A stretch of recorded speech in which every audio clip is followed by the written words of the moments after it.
démarrer.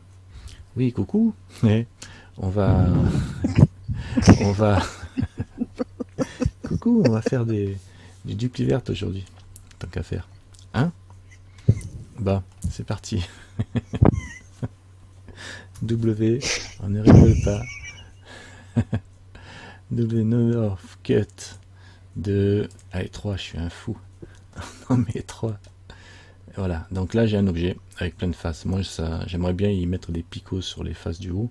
Euh, on va faire déjà, je mets des picots partout. Donc je fais déjà un picot.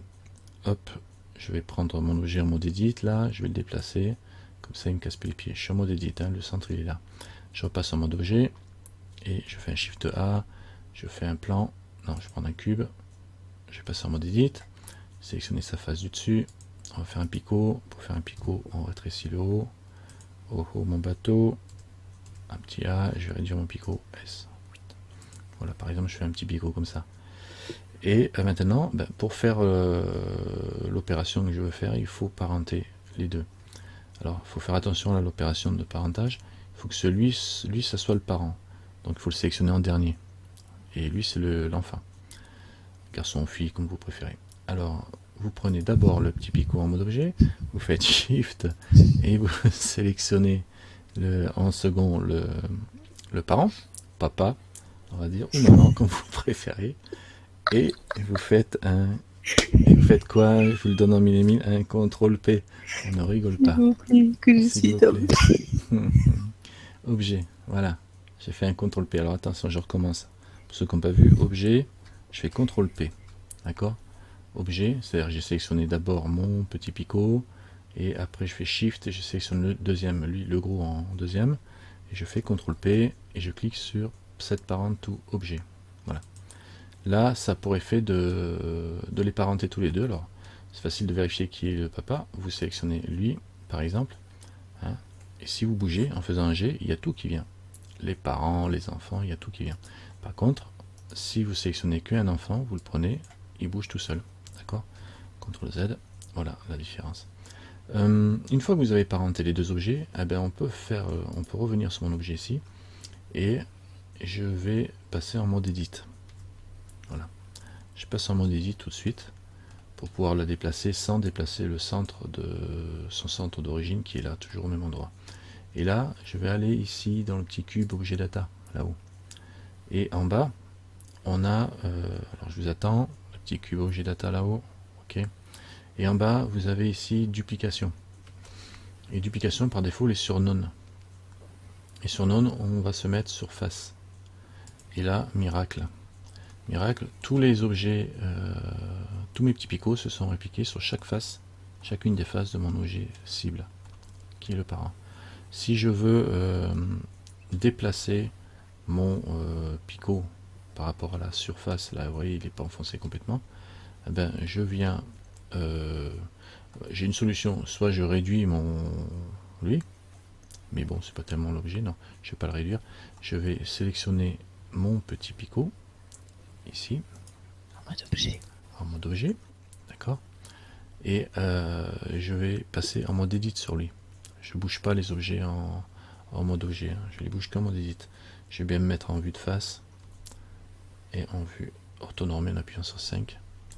Et là, quand je regarde, je vois qu'il n'est pas centré. Enfin, la base de mon objet est beaucoup plus bas que le point 0 du X. Là. Donc, je monte, que l'origine surtout. L'origine, elle est au centre. Là. Donc, je monte mon objet et par exemple, je vais le mettre carrément au-dessus de son origine qui est là. Et là, on va voir que mes picots vont être au-dessus des faces. Si je repasse en mode objet, on voit le résultat tout de suite. Et si je regarde un peu de travers pour essayer de voir ce qui se passe, voilà, on voit ici, attends, je vais mettre une couleur à mes picots. Un matériel, nouveau, je vais mettre du rouge. Voilà. Et je reviens ici. Donc si je regarde, on voit que, il faut essayer de les voir bien, voilà, on voit qu'ils sont au-dessus de la surface. Ça correspond au décalage que j'ai ici par rapport à son origine. D'accord, si je reviens ici en mode edit, et je le redescends pile poil sur l'origine, d'accord, quand je repasse en mode objet, je suis collé pile poil sur la surface. D'accord, donc ça c'est pas très compliqué. Je reviens sur mon objet ici, là, et je passe en mode edit. Maintenant, si je veux pas des faces partout, bon, ben, si je veux pas des picots partout, ben, je peux très bien supprimer des faces, évidemment.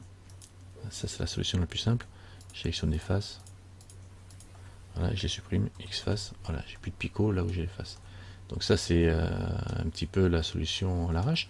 Mais d'un autre côté, si vous prenez votre objet d'origine et que vous le dupliquez, et que vous faites le parentage avec l'objet dupliqué, ça ne vous gêne pas, il n'y a pas de problème de supprimer des faces, de modifier l'objet dupliqué, c'est-à-dire que de garder qu'une partie qui vous intéresse. On va faire une petite application. Maintenant, on a une autre chose à voir, c'est que on a dans le parentage, alors j'étais ici dans l'objet data, on a une possibilité, c'est en vertice, ici les vertes. Alors attends que je suis dans les faces, on va finir. Donc il y a un petit bouton là qui s'appelle Scale. Alors le petit bouton, quand je le coche, vous allez me dire, oh, c'est bizarre, ça a tout rétréci mes faces. Elles se retrouvent toutes de la même taille. Alors pourquoi elles sont toutes de la même taille, mes petites piques? Parce que j'ai toutes les faces qui sont de la même taille. Si je veux, en fait, compte le fait de cocher Scale va lier la taille de mon objet dupliqué à la taille de la face. C'est-à-dire si j'ai des faces qui sont plus grosses que d'autres, eh bien, les objets seront plus gros sur les grosses faces et que c'est vice versa. C'est Par exemple, proportionnel. voilà, c'est proportionnel à la taille de la face. Alors, si je prends les trois faces là et j'agrandis en faisant un scale, ou même, ouais, je vais faire un scale S, j'agrandis ou je rapetissis comme ça, voilà. Je rapetissis, mais rapetissez, je rapetisse, tu rapetisses, nous rapetissons. Alors je rends petit mes faces, ben, du coup les objets ils suivent, ils sont tout petits aussi. Ça peut être intéressant, hein, je veux dire, de pouvoir le faire, c'est proportionnel à la face, à la taille de la face. Donc c'est intéressant. Après évidemment, l'angle de vos objets dépend de l'angle de la face. Hein. Si je fais une rotation de la face, ça suit, puisque ça reste aligné à la normale de la face. Voilà. Donc ça peut être intéressant aussi de noter ça. Donc vous tournez les faces ou vous mettez en mode vertice et vous attrapez un vertice que vous déplacez par exemple. Évidemment en déplaçant le vertice, ça oriente les faces, ce qui vous permet d'avoir des formes différentes. Bon, ça c'est vu. Par rapport au scale, ok, il y a inherit scale, le rapport c'est 1, on peut changer le rapport pour avoir des effets, des faces plus grosses, voilà, 1 sur 1, voilà. Donc là la face couvre, enfin l'objet couvre presque aussi gros que la face, quoi. Mais c'est juste un coefficient multiplicateur. Donc j'aurais pu toucher directement l'objet, mais c'est plus simple ici. Donc voilà, ça c'est vu. Bon, par rapport aux objets, on a un autre réglage. C'est ici, c'est vertice. En fait, quand le vert va m'aligner mes objets, mes duplicants, au normal des vertices. Normal des vertices, pour les visualiser, il faut que je vienne ici, je descends, alors, je faut être en mode objet en mode edit pour le voir, et j'ai ici le petit bouton afficher les normales des vertices, comme des lignes, et là j'ai augmenté la taille pour les voir mieux, la taille du petit trait. Donc là, quand on regarde, on s'aperçoit que ils suivent pas l'axe de mon petit trait, mais qui pointent tous dans le même sens. Hein, ils sont tous dans le même axe. Ils sont dans l'axe de mon objet là. Si je veux déjà changer cet état de fait, je vais faire comme pour la taille au niveau face. On clique ici sur rotation. Alors, si je clique sur rotation, déjà, ça va bouger quelque chose. Et on voit que ça tourne, mais ça suit un axe qui paraît pas le bon, mais en réalité si ça suit bien l'axe de chaque vertice, sauf que mon objet ne pointe pas dans l'axe des vertices, et l'axe des vertices il est sur l'axe des Y. Alors pour remettre tout ça dans l'axe des Y, on passe en mode edit, je passe sur lui. Alors déjà je passe en mode objet, je vais le faire ici, objet mode, je sélectionne mon petit objet d'origine, je passe en mode edit, on modifie toujours mon edit, hein, et je vais le tourner dans l'axe des Y. Donc je vais faire un RX pour le pointer dans cet axe là, déjà, et je vais le descendre pour qu'il soit bien sur l'axe, comme ça. D'accord. Et là, je vais revoir ce que ça donne. Et voilà, tadam. Si je viens ici, et je passe en mode edit, on voit bien qu'il suit bien l'axe des Y qui pointe dans le bon sens. Et chaque vertice a son propre petit picot qui pointe vers le ciel. Oh, c'est magique. Et voilà, d'accord. Donc par exemple, pour avoir un petit picot bien au bout de cette pointe ici, ben là avec le réglage sur les vertices, c'est nickel quoi. On l'a bien ici au bout. Ouais. Donc ça permet de choisir, ça en fait un peu plus, mais... Alors après, voilà, ça en fait plus. Mais ça en fait plus parce que j'ai tous les vertices de ma sphère conservés. Évidemment, si j'avais dupliqué ma sphère, genre, au lieu de la déplacer seule, je faisais un Shift D et je faisais un parentage que avec la partie dupliquée. Donc c'est exactement la même, mais je peux garder après que ce qui m'intéresse. C'est-à-dire que si je passe en Z ici, je fais un B et je supprime B en bas ici, je supprime cette partie-là, face X face, et ben voilà, j'aurai que ces morceaux-là qui sont dessus. Là pareil, on peut sélectionner des faces au hasard. Moi je vais me remettre en mode sélection sur face, là, je peux mettre... Alors là par contre, évidemment il n'est plus dans le bon sens. Mon objet, ici, Edit Mode, R, X, vers le haut, 90. Oups, RX 90, voilà, et je le remonte. On va dire que ça va être bon à peu près. Ouais. Il n'est pas tout à fait droit, mais bon. Ouais, pareil. Ouais, voilà. Faut que je me mette bien en vue de face. J'appuie sur le point de mon pavé numérique pour être bien en face et c'est bon. Voilà. Et en 3 pour vue de côté. Okay. Et là, tab, voilà.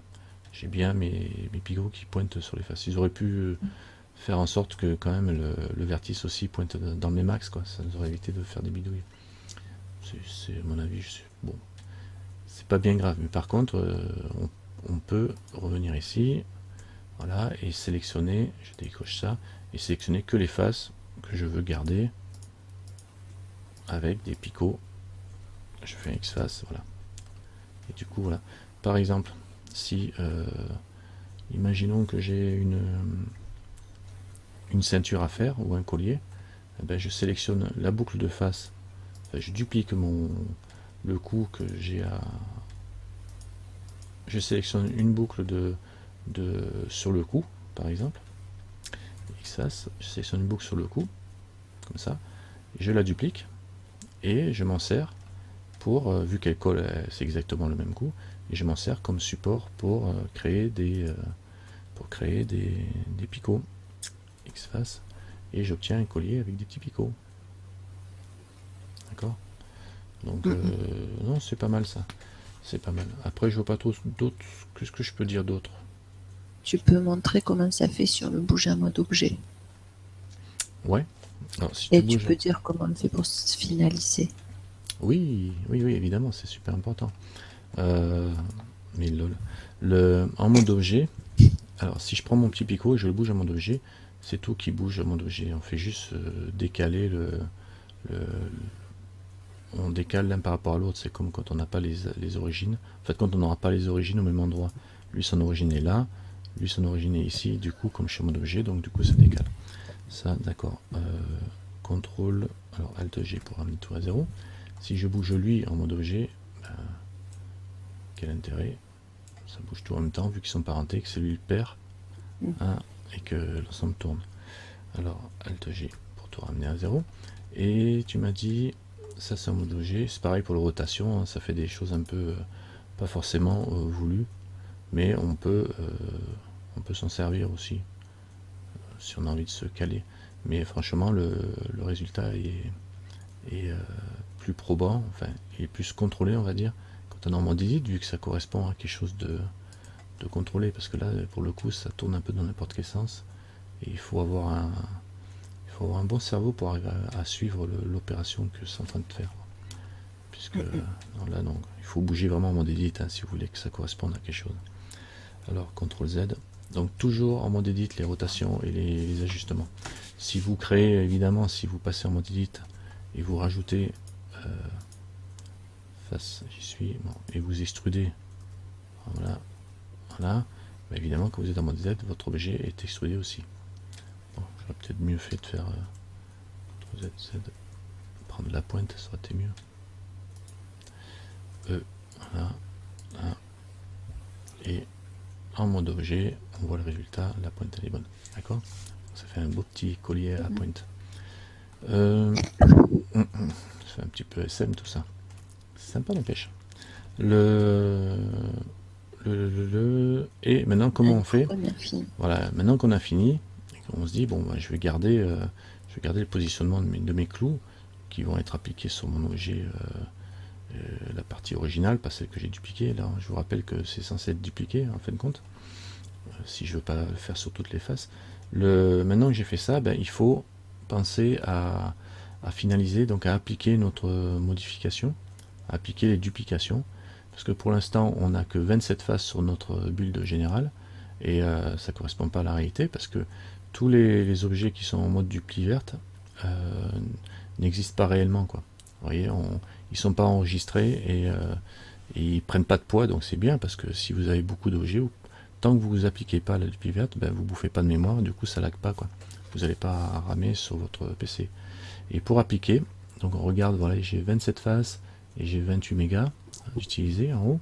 Et ben pour appliquer, il faut aller dans Objet. Alors je vais sélectionner le parent. Hein. Je vais dans Objet.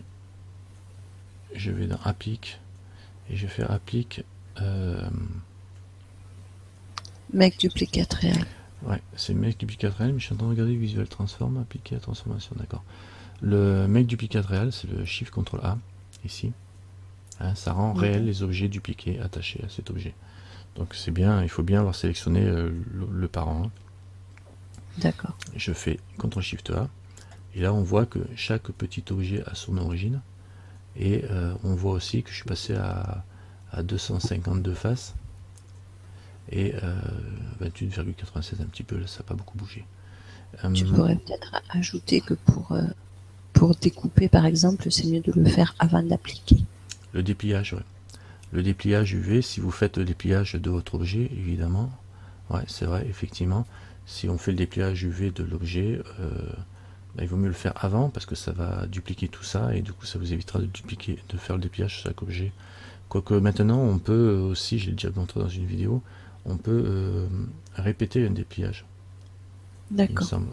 Ouais, on peut répéter un dépliage, c'est-à-dire faire un dépliage d'un objet, et les autres objets qui existent déjà, je pense qu'on peut les répéter. Bon, de toute façon, faites votre dépliage avant d'appliquer le système, comme ça vous aurez le même dépliage. Et en fait, même quand on déplie, pensez à déplier et à le rapetisser. Si vous en avez une cinquantaine, à le rapetisser dans un coin. Comme ça, quand vous allez appliquer, à la limite, vous pourrez tout mettre dans une seule texture et juste déplacer les dépliages pour les répartir sur la surface de la texture. Hein, si vous voulez pas avoir les mêmes ombrages partout, quoi.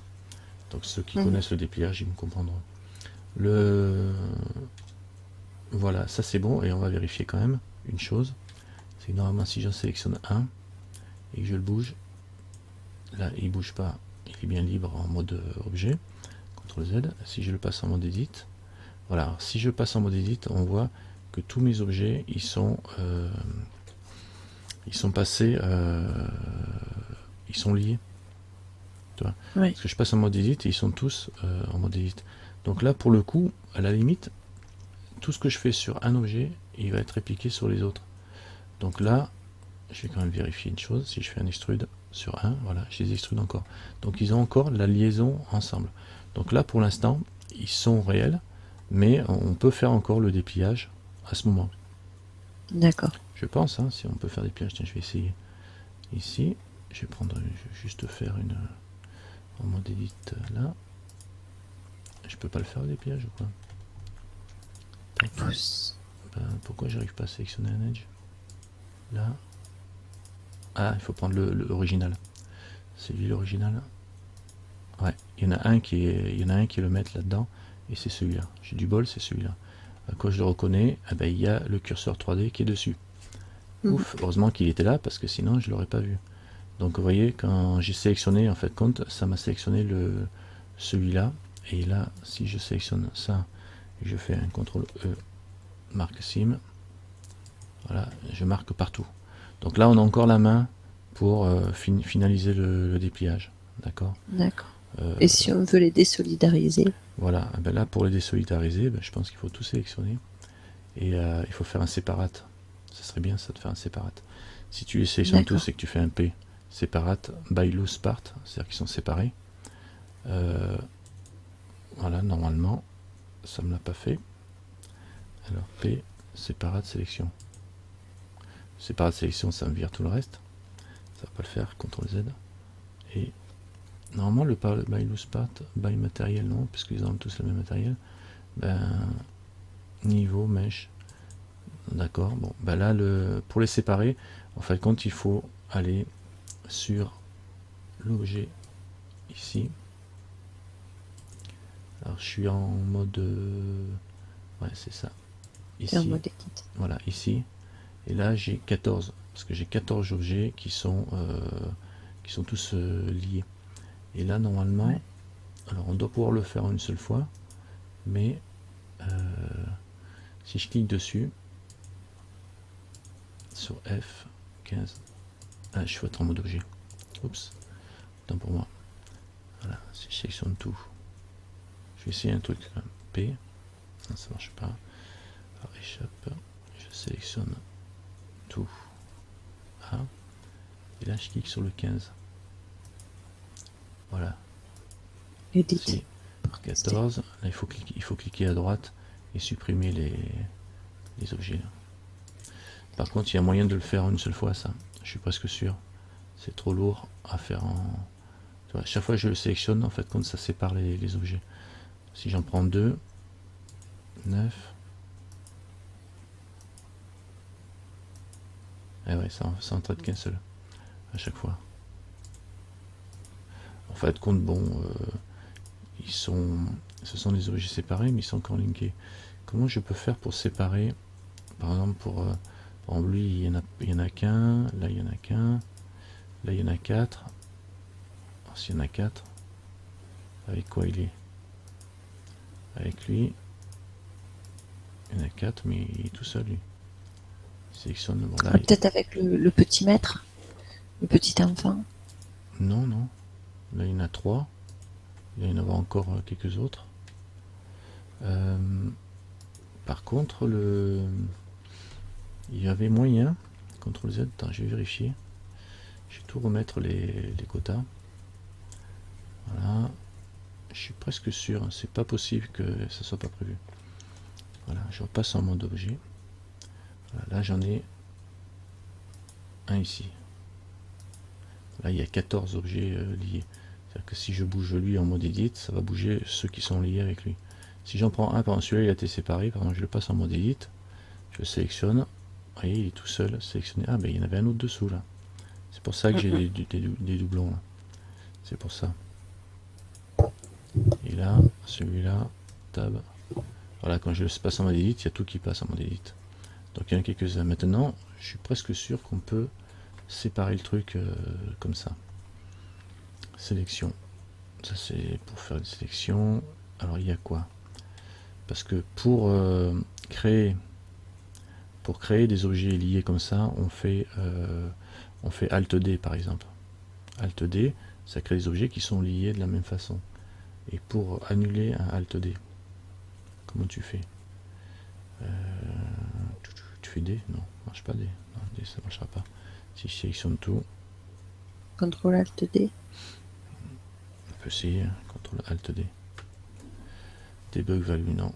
Non, il y a un moyen, alors je sélectionne tout, je fais... C'est dans les objets data ça, parce que tu vois, on est bien dans objet data, ici, et il y a quelque chose là, si je fais un clic droit, edit source, d'accord. Ça, le F, c'est pour sauvegarder le bloc, même s'il n'y a pas de truc. Et ça, j'ai toute la liste des cubes avec... alors, il doit y avoir un moyen dans les objets. Ceux qui savent, qui regardent la vidéo, ils doivent se dire, ouais, c'est là, là, vas-y, à droite, là, non, ici, oh là là. Bah ouais, mais quand tu sais pas, tu cherches. Hein. Alors, applique, location, rotation, scale. Ça, c'est dans les applications. Visuel, transform. Si j'applique le visuel, transform. Applique la transformation visuelle de l'objet à ces données. Vas-y, fais-moi une visuelle transform, ça fera pas de mal de toute façon. Donc ils sont toujours pareils. Je fais un A. Et là, il y a une application il y a un truc à faire. Alors, transform. C'est par rapport au duplicate là. Duplicate link, c'est le Alt D. Et la bucket lint, c'est pareil. Alors il doit y avoir un truc. Ça va être un make. Make single, non, c'est Ouais, pas ouais, ouais, ça. ouais, ouais, single user. Objet, data, machin, animation, objet et data et matériel et texture. Voilà. All. J'aurais pu prendre les essais. Il a mis tout machin. Je fais all. Ok. Et là, normalement, yes, j'en ai plus qu'un. Voilà, j'ai pas besoin de tous me les faire. Make single, ça les rend solitaires. D'accord. Voilà. Et ceux qui disaient, ouais, c'était là, ben voilà. On finit par trouver quand on cherche. Hein. Voilà, donc c'est bien dans objet. Il faut penser à faire, alors il y a le dupliface, non, mais make single user. Voilà. Et on va le rendre vraiment en solo, en objet évidemment, avec les données de l'objet. C'est-à-dire que quand on était en mode edit et qu'on bougeait un vertice, ça bougeait les vertices de tous les objets. Donc là on met les données, data, donc c'est la position des vertices de chaque objet. On isole aussi, enfin on sépare, on rend un seul utilisateur. Enfin, chaque objet va avoir son propre matériel. Donc là par contre pour nous dans Second Life ça va être chaud. Il vaut mieux pas mettre le matériel avec, parce que sinon vous allez vous retrouver avec plus de 8 matériels. À l'import ça va pas le faire. Vous allez être obligé de nettoyer votre objet après. Donc le mieux c'est de faire objet et data, comme pour Second Life. Comme ça vous gardez un matériel commun pour tout le monde, et vous faites que objet et data. Et vous aurez qu'un seul matériel. Là j'avais pas mis de matériel. Normalement, ah bah si, voilà, j'ai un matériel, donc voilà exactement ce que je voulais pas faire. Un matériel, donc du coup, vu qu'il m'a créé un matériel par objet. Imagine que j'ai 120 petits picots, j'ai 120 matériels dans le truc. Gros bordel quoi. Donc il faut faire que objet data. Ouais, objet data et quoi d'autre? On avait dit objet data, make single, user, objet data, c'est tout. Voilà. Comme ça vous avez les vertices, la position des vertices et le nom de l'objet, ça va les séparer quoi. Par contre vous gardez le même matériel pour tout le monde. Ça vous évitera d'avoir le Sbins que j'ai moi. Je vais faire des CTRL Z. Tac tac tac. Hop, hop, hop, hop. Voilà, là ils sont tous pareils. Donc j'ai toujours qu'un seul matériel. Et là je refais le test. Moi j'ai tout sélectionné. On en apprend. Mais je l'avais vu ça, je me rappelle, je l'avais déjà vu, mais on s'en sert pas souvent. Alors objet data. Voilà. Tac. All. Ok, chacun a son propre matériel, a son propre objet, a son propre matériel. Alors lui, il a son matériel normal qu'il avait, et ceux-là, les rouges, ils ont le matériel 1. Voilà, ils ont tous le même matériel. Et pour nous, dans SL, on ne dépasse pas les 8 matériaux, donc ça ne posera pas de problème. Donc une fois que vous avez appliqué, que vous avez rendu single data vos matériaux, vos objets, ben vous pouvez supprimer celui d'origine, qui est là, X, voilà, delete, et vous faites le tri pour voir si vous avez des objets qui traînent. Non, il n'y en a pas, CTRL Z. Parce que là, je crois que j'en avais un trop là. Celui-là, c'est bon. CTRL Z. Non, c'est bon, CTRL Z. Bon, ça devrait aller. Parce que tout à l'heure, il me semblait que... Attends, je vais vérifier un truc. Pas de raison hein, qu'il y en ait des... Non, c'est bien, ils sont bien uniques. Ça va. Tout à l'heure, j'en avais un, ben, naturellement, peut-être que je l'ai doublé à la main sans vouloir le faire. Non, non, ils sont bien tous uniques. Et si tout unique, c'est unique. Voilà, c'est bon. Donc à vous de vous amuser maintenant avec ce genre de truc. C'est déjà bien assez compliqué. On va pas aller plus loin avec l'utilisation du plus verte. Parce qu'avec les frames et les groupes, bon, ça n'a pas trop d'intérêt pour nous, en tout cas pour SL. On verra l'utilisation quand on fera des animations, etc. Pour l'instant, on verra pour le reste. Allez, à la prochaine, à bientôt, merci d'avoir suivi.